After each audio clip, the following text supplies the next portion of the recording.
தங்களுக்கு வழங்கப்பட்டிருக்கிற அதிகாரத்தின் பிரகாரம் எப்போ தேர்தலை நடத்த முடியும், ஜனாதிபதி தேர்தலை எப்போ நடத்தலாம் அப்படின்றத தேசிய தேர்தல்கள் ஆணைக்குழு இன்றைய நாளில் அறிவிச்சிருக்கு. கடந்த காலங்களில் நாம் பேசிய விஷயந்தான், இந்த வருஷத்தினுடைய ஆரம்பத்திலேருந்தே பேசப்பட்டு வர ஒரு விஷயந்தான். இந்த வருஷம் தேர்தலுக்கான ஒரு வருஷம், அது என்னென்ன தேர்தல்கள் நடக்கும் அப்படின்றது ஒரு கேள்வியாக இருந்தது. எது முதல்ல நடக்கும் அப்படின்றதும் ஒரு கேள்வியாக இருந்தது. ஒரு காலத்தில் பொருட்களுக்கான விலை, அதாவது இப்போ ஒரு காலம்ன்றது கூட 2-3 மாதத்துக்கு முதலேருந்தே, ஒரு 2 மாதத்துக்கு முதலேருந்தே பொருட்களுக்கான விலை கொஞ்சம் கொஞ்சமாக குறைய ஆரம்பித்தது. டாலருடைய பெறுமதி குறைய ஆரம்பித்தது, பொருட்களுக்கான விலைகள் குறைய ஆரம்பித்தது, பெறுமதி அதாவது ரூபாவுடைய பெறுமதி அதிகரித்தது. இந்த மாதிரியான விஷயங்கள் எல்லாமே தேர்தலை குறிவைத்தே நடக்குது அப்படின்ற மாதிரி மக்கள் பேசி கொண்டிருந்தாங்க. இந்த நேரம் இப்போ பெட்ரோலுக்கு விலை குறைஞ்சான, கேஸுக்கு விலை குறைஞ்சான, ஏதாவது ஒரு பொருளுக்கு விலை குறைஞ்சா மக்கள், அதாவது பொதுவாக பேசப்படுகிற ஒரு விஷயம், தேர்தலை குறிவைக்கிறாங்க. இதெல்லாம் தேர்தலுக்கான ஒரு குறைப்பு தான். இது தேர்தல் வந்ததுக்கு பிறகு முடிஞ்சது பிறகு எல்லாம் திரும்ப கூடிடும்.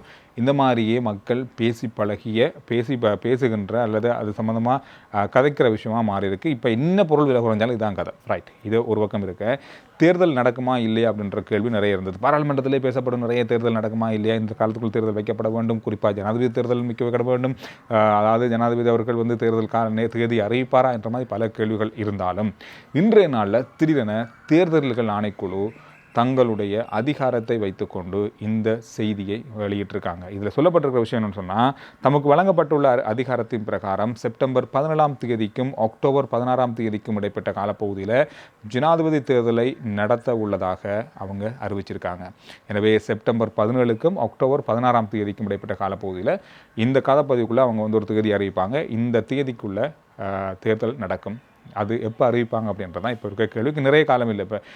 இப்போவே மே மாதத்துடைய அரவாசி வந்துட்டு, எனவே இந்த வாரம் அல்லது அடுத்த வாரம் இதற்கான திகதிகள் அறிவிக்கப்படலாம் அப்படின்ற மாதிரி சொல்லப்படுது. எனவே இந்த விஷயம் இன்றைய நாளில் பரவலாக பேசப்படுது. அதிகாரம் பயன்படுத்தப்பட போகுது அப்படின்றது மட்டும் நிச்சயம். ஜனாதிபதியிடமும் அதிகாரம் இருக்குது, தேர்தல் ஆணைக்குழுவிடமும் அதிகாரம் இருக்குது. இது ரெண்டும் எவ்வாறு பயன்படுத்தப்பட போகுது, எந்த பக்கத்துக்கு எப்படி நடக்க போகுது அப்படின்றத பொறுத்திருந்து பார்க்கலாம். சரி, நேற்றைய நாளில் முன்னாள் அமைச்சர் டயானா கமகே அவங்களுடைய பாராளுமன்ற உறுப்பினரை இடைநிறுத்தப்பட்டிருந்தது. இது அவங்க பிரித்தானிய பிரஜையை, அதாவது சிட்டிசன் இருப்பதால், டுவல் சிட்டிசன், அதாவது இரட்டை குடியுரிமை இருந்தால் இங்கே பாராளுமன்ற உறுப்பினராக இருக்க முடியாது அப்படின்றதால அந்த உரிமை பறிக்கப்பட்ட நிலையில் அவங்க இன்றைக்கு வெளிநாடு செல்வதற்கான தடையையும் நீதிமன்றம் விதிச்சிருக்கு. இந்த விஷயம் இன்றைய நாளில் பார்க்கக்கூடியதாக இருக்குது. ரைட், கடந்த காலங்களில் நாங்கள் பேசிய ஒரு விஷயம், மின்சார கட்டணத்தினுடைய குறைப்பு எப்போ நடக்க போகுது அப்படின்னு சொல்லி, இந்த மாதம் 1ஆம் தேதியிலிருந்து அது தீர்மானத்துக்கு வரும் அப்படின்னு சொல்லப்பட்டிருந்தாலும், பொது பயன்பாட்டு ஆணைக்குழுவிடம் இன்னும் மின்சார சபை இன்னும் அதுக்கான அந்த எவ்வளவு குறைக்கணும் அப்படின்றதுக்கான அளவை கொடுக்கல அப்படின்னு சொல்லியிருக்காங்க. இந்த மாதம் 10ஆம் தேதி வரைக்கும் நேரம் கேட்டிருந்தாங்களாம்.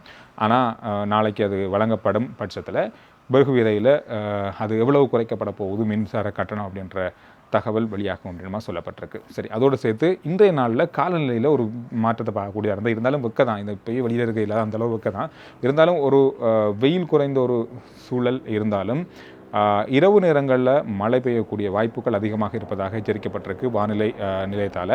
குறிப்பாக அதிக அளவான மின்னல் தாக்கம் ஏற்படும் அப்படின்னு சொல்லியிருக்காங்க. எனவே நீங்கள் மின்சார பொருட்களை பாவிக்கிறது, பொருட்கள் பாவனையில் இருக்கிறது, மின் தாக்கம் அல்லது மழை பெய்யும் போது நல்ல பொருட்களை பயன்படுத்தும் போது, மின்சார பொருட்களை பயன்படுத்தும் போது அவதானமாக இருங்க. அரச ஊழியர்களுக்கான சம்பள உயர்வு தொடர்பாக கடந்த நாட்களில் பேசப்பட்டது. அது தொடர்பாக கோரிக்கையும் விடுக்கப்பட்டிருந்தது. இன்று நாளில் ஜனாதிபதி பாராளுமன்றத்தில் பேசியிருந்தார். அதில் சொல்லப்பட்ட விஷயம், இப்போதைக்கு அரச ஊழியர்களுக்கான சம்பள உயர்வு பற்றி தீர்மானம் எடுக்க முடியாது, அடுத்த வருஷம் அதை பற்றி பேசலாம். காரணம்னு சொன்னால், போதிய அளவான வருமானம் அரசாங்கத்திடம் இல்லை, அதனால் சம்பள உயர்வு இப்போதைக்கு இல்லை அப்படின்னு மாதிரி சொல்லியிருக்காரு. ஆனால் இந்த செய்தி தொடர்பாக பலதரப்பட்ட செய்திகளையும் இன்றைய நாளில் பார்க்கக்கூடியதாக இருந்தது. அதிகமாக செய்தித்தளங்களையும் சமூக வலைத்தளங்களையும் பார்க்கப்பட்ட செய்திகள் இன்றைய நாளில்.